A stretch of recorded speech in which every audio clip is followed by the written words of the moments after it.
আমি জাস্ট আপনাদেরকে 10টা নসিহা করব, জাস্ট পয়েন্ট বাই পয়েন্ট। আমি ফজরের পরে এটা বসে লিখেছিলাম। আপনারা এই 10টা কাজ কখনো ছাড়বেন না। আমাকে ওয়াদা করেন, এই 10টা কাজ আপনারা বাচ্চাদের ফিউচারের স্বার্থে কখনো ছাড়বেন না ইনশাআল্লাহ। তো আমার 10টা নসিহত হচ্ছে, ১, যে আমাদের বাচ্চাদেরকে ওদের লক্ষ্যটাকে স্থির করাবেন। ওদের জীবনের লক্ষ্যটা কি? ১ নাম্বার। ওদের জীবনের লক্ষ্য হবে জান্নাত, এবং আমাদের বরেণ্য যে মানে সিংহ পুরুষরা আছেন উম্মার, ওদেরকে চিনাই দিবেন, ওদের মতো ওদেরকে হতে বলবেন। তোমাকে হামজার মতো হতে হবে, তোমাকে খালিদের মতো হতে হবে, তোমাকে ওমর ইবনে খাত্তাবের মতো হতে হবে, তোমাকে আলী ইবনে আবি তালেবের মতো হতে হবে, তোমাকে মারিয়াম আলাইহিস সালামের মতো হতে হবে, তোমাকে আয়েশার মতো হতে হবে। এই চেতনাগুলো ছোটবেলা থেকে ওর মধ্যে ইনস্টল করে। ও সামনে একটা রোল মডেল দেখবে যে আমাকে এরকম হতে হবে। এইসব ক্যাটরিনা ম্যাটরিনা সব ফেলান, এগুলা পরিমণি টরিমণি সব ফেলান, এগুলা বাদ দেন। যা চলতেছে যে সাকিব টাকিব সব বন্ধ করেন। এসবে কোনো ফিউচার নাই। এসব ফিউচার হয়তো দুনিয়াতে কিছু দিতে পারে, কিন্তু পরকালে আল্লাহ পাকের আযাব গজব থেকে বাঁচার কোনো অপশন নাই। ২ নাম্বার, শয়তান মানে সন্তানকে ২ নাম্বার, সন্তানকে নিজের মনে করবেন না। সন্তানকে মনে করবেন এটা আল্লাহর আমানত আপনার কাছে। এই আমার ছেলে, এটা আমার ছেলে না। এই ছেলেটা আল্লাহ পাক আমাকে দিয়েছেন। বিশ্বাস করেন আমরা তো ওকে নেওয়ার জন্য চেষ্টাও করি নাই। এমন হয়নি আপনাদের সময়? সন্তান না চেষ্টা করতেও সন্তান আসে নাই? কোনো ক্ষেত্রে এমন হয়েছে সন্তান নষ্ট করার মানুষ চেষ্টা করছে, তাও সন্তান আল্লাহ দিয়েছেন। সন্তান আমার না, সন্তান আল্লাহর দেওয়া, আমার কাছে আমানত। একে যদি আমি সুসন্তান রূপে মানুষ না করি, আগামী দিনে ওমর না বানাই, তাহলে আল্লাহ আমাকে ধরবে। That's all. ১ নাম্বার, সন্তানকে ওর গন্তব্য চেনাবেন, ওকে আমাদের সিংহ পুরুষদেরকে পরিচয় করায় দিবেন, ওর মতো তাদের মতো হতে বলবেন, এবং সন্তানকে আপনার নিজের মনে করবেন না। সন্তানকে মনে করবেন আল্লাহর দেওয়া জাস্ট একটা আমানত। ৩ নাম্বার, সর্বোচ্চ সেরা কারিকুলাম যারা দিচ্ছে ওই রকম প্রতিষ্ঠানে আপনি ওকে পড়াবেন। এরকম প্রতিষ্ঠান যদি সরকার দেয় তাহলে সরকারি প্রতিষ্ঠানে পড়াবেন, আমার কোনো সমস্যা নাই। যদি না দেয় তাহলে বেসরকারি, আর যদি বেসরকারিও না থাকে তাহলে আমরা গড়ে তুলবো ইনশাআল্লাহ তাআলা। ৩ নাম্বার হচ্ছে, এটা ৩ নাম্বার। ৪ নাম্বার, আল্লাহর ওয়াস্তে, এটা আমি ১ম এ বলতে চাইছিলাম, আল্লাহর ওয়াস্তে ডিভাইসের অ্যাডিকশন থেকে বাচ্চাদেরকে বাঁচান। ডিভাইসের অ্যাডিকশন এত মারাত্মক যে আমি নিজে এখন কোরআনের আয়াত ভুলে যাচ্ছি দিন, দিন। এই ডিভাইস আমার হাতে যেটা আছে, এটা একটা পয়জন, এটা একটা হিপনোটাইজ করার যন্ত্র মানুষকে। এই মোবাইলের অ্যাডিকশন থেকে বাচ্চাদেরকে বাঁচাবেন আল্লাহর ওয়াস্তে। যদি আপনি বাচ্চাকে হাফেজ বানাতে চান, আলেম বানাতে চান, কারি বানাতে চান, মুহাদ্দিসা বানাতে চান, এটা হাতে থাকলে আপনি পারবেন না। এটাতে এডিক্টেড হয়ে গেলে আপনি কোনোভাবেই বাচ্চাকে মেমোরি ধরে রাখতে পারবেন না। বহু হাফেজে কোরআন ভুলে গেছে দিন, দিন এটার কারণে। এটার মধ্যে অ্যাডাল্ট্রি অনেক কিছু আছে, ওরা এগুলো বোঝে। ওরা এগুলো এখন বোঝে, কিন্তু ওরা ছোট নাই এখন। এগুলো একটা কার্টুন দেখতে গিয়ে ওরা 10টা দেখে ফেলবে, আজে বাজে জিনিস দেখে ফেলবে। এটা এটা এটা এটা এটার মানে ব্যবহারটাকে নিয়ন্ত্রণ করেন, ডিভাইস অ্যাডিকশনটা বন্ধ করেন। আল্লাহ পাক তৌফিক দান করেন, আমিন। ৫ নাম্বার, ৫ নাম্বার হচ্ছে ম্যানুফ্যাকচার্ড কোনো খাবার বাচ্চাদেরকে খাওয়াবেন না। ফিজিক্যালি ওদেরকে ফিট রাখার চেষ্টা করবেন। ম্যানুফ্যাকচার্ড খাবার মানে একটু আগে দেখলাম যে বাইরের খাবারগুলো এটা খাচ্ছে, চিপস টিপস ইত্যাদি। এগুলা ওর হজম শক্তি নষ্ট করবে, ফিজিক্যাল স্ট্রেংথ নষ্ট করবে, ওর মেমোরি শার্প হতে দিবে না। ওকে ভিতর থেকে ওই যে একটা শব্দ একটু আগে বলেছে এক ভাই, যে ব্রয়লার মুরগি বানাই দিবে, আসলেই তাই বানাই দিবে। আসলেই তাই বানাই দিবে। আমরা ঢাকা শহরে যখন থাকি, ছেলেপেলেদের ১৫ বছরের ছেলের ভুঁড়ি দেখলে আমাদের মনে হয় যে কি একটা অবস্থা। ফাস্টফুড, পিজ্জা, বার্গার, কফি, এগুলাই ওদের জীবন। এইরকম হইলে এই ছেলেপেলেগুলো না ফিজিক্যালি স্ট্রং থাকতে পারবে না মেন্টালি। আর মনে রাখবেন, কোরআনে আল্লাহর কিতাবের মধ্যে আল্লাহ পাক নেতৃত্ব দেওয়ার ২টা গুণাবলী বলেছেন। কয়টা বলেন? মাত্র ২টা। নেতৃত্ব দেওয়ার জন্য ওইরকম জায়গায় যেতে হলে ২টা গুণাবলী এনশিওর করতে হয়। একটা হচ্ছে ফিজিক্যাল স্ট্রেংথ, একটা হচ্ছে ইলমের স্ট্রেংথ। বাসতাতাউ ফিল জিসমি ওয়াল ইলম আও বাসতাতাউ ফিল ইলমি ওয়াল জিসম। মানে জ্ঞানে এবং দৈহিক শক্তিতে বলীয়ান হওয়া। ছোটবেলা থেকে খাবারে যদি আপনারা সচেতন না হন, এই বাচ্চারা বড় হয়ে দেখবে যে ১৫, ২০, ৩০ বছরেই ভেঙে পড়ে গেছে। আমরা এটা চাই না। বিশুদ্ধ খাবার এবং ম্যানুফ্যাকচার্ড খাবার ত্যাগ করা, বাইরের খাবার বন্ধ, এবং যে রুট লেভেল থেকে ভালো খাবার এনে ওদেরকে খাওয়াবেন। পরিষ্কার পরিচ্ছন্নতাকে সর্বোচ্চ গুরুত্ব দিবেন। ৬ নাম্বার হচ্ছে নিয়মিত ওদেরকে খেলতে দিবেন। এটা আমি নিজে লিখেছি, কারণ ছোটবেলায় আমরা অনেক খেলাধুলা করেছি। আমি একটু বুঝাই জাস্ট ১ মিনিটে। যত বেশি খেলবে তত সোয়েট হবে, মানে ঘামবে। যত ঘামবে তত ক্লান্ত হবে। যত ক্লান্ত হবে, ঘামবে, তত কোলেস্টেরল কমে যাবে। ব্লাড সার্কুলেশনটা খুব ভালো হবে। তারপরে যত খেলবে, ও টায়ার্ড হবে, তখন ও খাবে বেশি, মানে ভালো জিনিস খাবে বেশি, রুচি বাড়বে। যত ভালো খাবে ঘুম তত ক্লিয়ার হবে, ঘুম যত ক্লিয়ার হবে ওর ব্রেন তত শার্প হবে, ব্রেন যত শার্প হবে ও অল্প সময়ে যা পড়তে পারবে, যা মুখস্থ করতে পারবে, এটা 10 ঘন্টায় আপনি পারবেন। বিশ্বাস করেন, আমি আমার স্টুডেন্ট লাইফে কোনোদিনও মনে হয় 2 থেকে 3 ঘন্টার বেশি পড়ি নাই, কোনোদিনও না, কোনো পরীক্ষার আগেও না, এসএসসি, এইচএসসি, ইন্টার, মাস্টার্স, কোনো পরীক্ষার আগেও না। না, আমার তো মনে আছে যে আমি ওই ইন্টারমিডিয়েট পরীক্ষার আগে আমরা ভিডিও গেম খেলতে গেছিলাম মোস্তফা, মনে আছে আপনাদের? মনে নেই? ওই যে কাচারি বাজারে, এই যে কাচারি বাজারে, কাচারি বাজারে আগে এখন একটা গেমিং জোন ছিল, আপনাদের অনেকে মনে আছে যারা আমার এজের আছেন, মনে নেই আপনাদের? হ্যাঁ ভাই, জানেন তো, বাক্সের মধ্যে থাকতো, হ্যান্ডেল থাকতো। কালকে পরীক্ষা বলছে, পরীক্ষা দূর, কিসের পরীক্ষা, আমার ইংরেজি আগে পড়া আছে, আমার পড়া লাগবে না, এত কনফিডেন্স, বিকজ 1 ঘন্টা পড়ছি আমার হয়ে গেছে।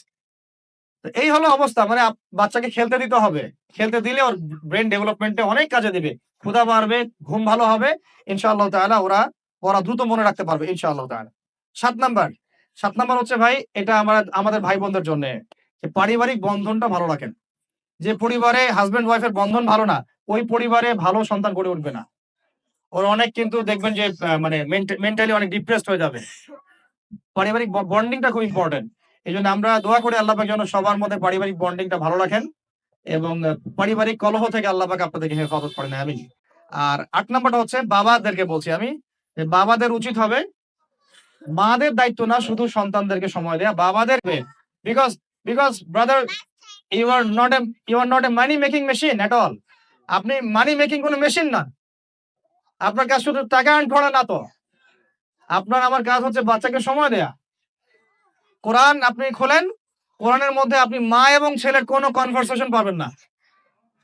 আমার জ্ঞান ক্ষুদ্র, যদি থাকে আমাকে জানায়েন, যে কোনো জায়গায় যদি থাকে, কোনো জায়গায় যদি পান মা এবং ছেলের কনভারসেশন আমাকে জানায়েন। আমি কোথাও কোরআনে মা এবং ছেলের কোনো কনভারসেশন পাই নাই, মা এবং সন্তানের কোনো কনভারসেশন পাই নাই। আমি যদি ভুল হই বা আমার যদি জানা না থাকে আপনি আমাকে জানাই দিন। আমি সব জায়গায় পাইছি বাবা ছেলে, বাবা ছেলে, বাবা ছেলে, বাবা এবং ছেলের কনভারসেশন। তার মানে কোরআন আমাদেরকে হেদায়েত দিচ্ছে যে বাবাদেরকে সময় দিতে হবে ছেলেদেরকে।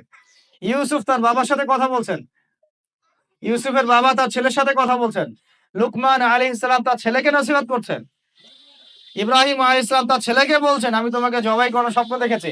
মা ছেলের কনভারসেশন খুব পাওয়া যায় না।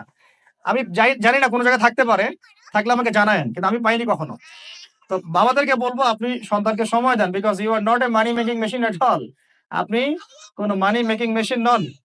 এটা হলো 8, আর দুটো বলে শেষ করতেছি। 9 নাম্বার হচ্ছে সন্তানকে চাপ দিবেন না, চাপ দিয়ে ওকে জোর করে কোনো কাঠামো দেওয়ার চেষ্টা করবেন না, বরং আপনি খুঁজে বের করেন আপনার সন্তানের মধ্যে ইউনিক প্রতিভা কি আছে। এই মেয়েটার মধ্যে হয়তো একটা প্রতিভা আছে যেটা আমার মেয়ের মধ্যে নাই, এর মধ্যে একটা প্রতিভা আছে ইউনিক যেটা ওর মধ্যে নাই, ওই ছেলেটার মধ্যে একটা প্রতিভা আছে যেটা আবার এই মেয়ের মধ্যে নাই। আপনি কখনো কারোর সাথে কারো তুলনা করবেন না। তুমি মারিয়ামের মতো ফার্স্ট হতে পারো নাই কেন, তুমি ওই সুমাইয়ার মতো সেকেন্ড কেন হলো না, তুমি ওই আব্দুল্লাহর মতো কেন ফার্স্ট হলো না, কখনো এরকম তুলনা করবেন না। এগুলো করলে ছেলেরা ভিতর থেকে, মেয়েরা ভিতর থেকে খুব ডিপ্রেসড হয়ে যায়, আত্মবিশ্বাস হারায় ফেলে। ওরা মানে মনে করে হয়তো আমার দ্বারা কিছু হবে না। বরং আপনি আরো উৎসাহিত করবেন, কোনো সমস্যা নেই বাবা, কোনো সমস্যা নেই আম্মু, এবার বড় নেই পরে এবার হবে ইনশাল্লাহ। বরং তাদেরকে সময় দিবেন এবং খুঁজে বের করবেন যে কোন প্রতিভা আপনার মেয়ের মধ্যে, আপনার ছেলের মধ্যে আছে। কেউ দেখবেন খুব ভালো লিখতে পারে, কেউ ভালো আবৃত্তি করতে পারে, কেউ ভালো নেতৃত্ব দিতে পারে, কেউ ভালো দেখবেন যে মাশাআল্লাহ মুখস্থ করতে পারে। প্রতিভা বিচক্ষণতার সাথে ফাইন্ড আউট করতে হয়। এটা আমার আমার কাজ বাবা হিসেবে, আপনার কাজ মা হিসেবে। আল্লাহ পাক আমাদেরকে এটা করার তৌফিক দান করেন, আমি জোর করে চাপায় দেওয়া যাবে না। আর একটা নসিহত শেষ, সেটা হলো আমরা তো 5 ওয়াক্ত নামাজ পড়বই, বাচ্চাদেরকে তো ইসলামী পরিবেশ দিবই। আমাদের তাহাজ্জুদের ওয়াক্তে 2 রাকাত নামাজ পড়াটাকে আপনার উপর ফরজ করে নেন। তাহাজ্জুদের ওয়াক্তে অন্তত 2 রাকাত নামাজ পড়াকে আপনার আমার উপর ফরজ করে নেন, যদি ওটা ফরজ না, ফরজ করে নেন। কারণ ওই সময় দোয়া যেগুলো করা হয় আল্লাহর কাছে একদম সরাসরি কবুল হয়। আপনাদেরকে আমি একজন মনীষীর কথা খালি বলবো, ইমাম বুখারী রাহিমাহুল্লাহ, নাম শুনেছেন আপনারা? তার কিতাব কিয়ামত পর্যন্ত ইনশাআল্লাহ পড়ানো হবে, ওইটা না পড়ে কেউ আলেম হয় না, তাই না বিষয়টা? তিনি যে একসময় অন্ধ ছিলেন আপনারা কি জানেন? তিনি যে একসময় চোখে দেখতে পারতেন না আপনারা কয়জন জানেন? তার মা তাহাজ্জুদের ওয়াক্তে আল্লাহর কাছে কান্না করতে করতে করতে করতে, আল্লাহ আমার ছেলের চোখটা ভালো করে দাও, আল্লাহ আমার ছেলের দৃষ্টিশক্তি ফিরায় দাও, আল্লাহ আমার ছেলের দৃষ্টিশক্তি ফিরায় দাও। মায়ের এই দোয়া আল্লাহ পাকের আরশ পর্যন্ত পৌঁছে যায় অলৌকিক ভাবে, মিরাকুলাসলি। ইমাম বুখারী রাহিমাহুল্লাহ সকালবেলা উঠে চোখে দেখা শুরু করে। আজকে ইমাম বুখারী কি এবং তার কিতাবের মূল্য কি, তার মর্যাদা কোথায়, তার কিতাব না পড়লে আমাদের মতো কোনো মানুষ আলেম হতে পারবে না, এটা আমরা এখন স্বতঃস্বীকৃত। কিভাবে হয়েছে ভাই বোনেরা? দোয়ার মাধ্যমে। প্রচুর দোয়া করতে হবে সন্তানদের জন্য। আমি যতবার বাইতুল্লাহ যতবারই জিয়ারত করেছি, তাওয়াফ করেছি, প্রত্যেক তাওয়াফে আমি সবসময় দোয়া করি আমার ছেলে মেয়েদের জন্য। আল্লাহ আমার ছেলে ওসমানকে ওসমান রাদিয়াল্লাহু আনহুর মতো বানাও। শর্টকাট দোয়া আরকি। আমার ছেলে মেয়ে মারিয়ামকে মারিয়াম আলাইহিস সালামের মতো বানায় দাও। আল্লাহ আমার মেয়ে আয়েশাকে আয়েশা রাদিয়াল্লাহু আনহার মতো বানায় দাও। আল্লাহ আমার ছেলে ওমরকে ওমর ইবনে খাত্তাবের মতো বানায় দাও। আপনারা এভাবে দোয়া করতে থাকেন। দোয়া কবুলের সময়গুলো খুঁজে, খুঁজে বের করে দোয়া করতে থাকতে হবে। ইনশাআল্লাহ বাবা-মার দোয়া আল্লাহ পাক ফেলবেন না ইনশাআল্লাহ। আল্লাহ পাক আমাদেরকে এই বিষয়গুলো আমল করার তৌফিক দান করেন। আর সব সময় ছেলে-মেয়েদেরকে আত্মবিশ্বাস দিবেন। যত তাদেরকে কনফিডেন্স দিবেন ওরা আরো ভালো করবে। যত ধমক দিবেন, "এই তুই পারিস না, তোর দ্বারা হয় না, তুই কি করস?" ইত্যাদি, ইত্যাদি, তত দেখবেন ও আর পারতেছে না।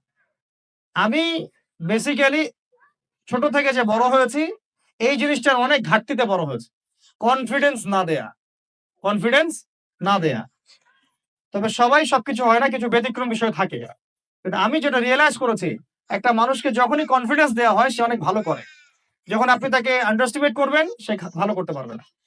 তাই আল্লাহর ওয়াস্তে আমাদের বাচ্চাদের উপরে চাপ না দিয়ে আত্মবিশ্বাস দিবেন, ভালোবাসবেন, মহব্বত করবেন, ওকে উৎসাহ দিবেন, দেখবেন ইনশাআল্লাহ ও আরো ভালো করতেছে ইনশাআল্লাহ। মাশাআল্লাহ তুমি তো সুন্দর লিখছো, আরেকটু ভালো করো। ভালো হইছে তো মাশাআল্লাহ, আরেকটু করো। সুন্দর আর্ট করছো, আরেকটু ভালো করো। মাশাআল্লাহ এক পারা তো মুখস্থ করে ফেলছো। আরেক পারাও পারবা ইনশাআল্লাহ। ওকে এভাবে বুস্ট আপ করতে থাকেন।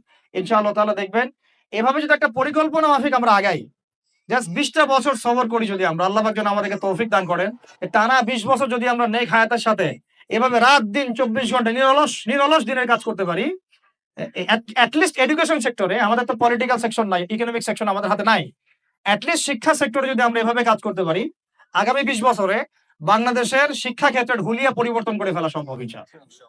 কারণ সবকিছু নতুন করে করা লাগবে না। আমরা শুধু সমন্বয় করব, পরিবেশ গড়ব এবং আমাদের জানমাল, সময়, শ্রম, জমি জমা এগুলো ওয়াকফ করবো ইনশাআল্লাহ আল্লাহর জন্য। এবং এগুলো করলে লাভ কি হবে? ওই বিখ্যাত হাদিসটা দিয়ে শেষ করতেছি। যে নবী সাল্লাল্লাহু আলাইহি ওয়াসাল্লাম বলেছেন, "ইযা মাতাল ইনসান", যখন মানুষ ইন্তেকাল করবে বা করে, ইনকাতা আনহু আমালু, তার আমলনামাটা কেটে দেয়া হয়, বন্ধ হয়ে যায়। ইল্লা সালাস, তিনটা রাস্তা খালি জারি থাকে। এক নাম্বারই হচ্ছে সাদাকায়ে জারিয়া। মানে এমন সাদাকা, এমন কন্ট্রিবিউশন যেটা আমার ইন্তেকাল, আপনার ইন্তেকালের পরেও একেবারে চলতে থাকবে, লং টাইম সাস্টেইন করতে থাকবে।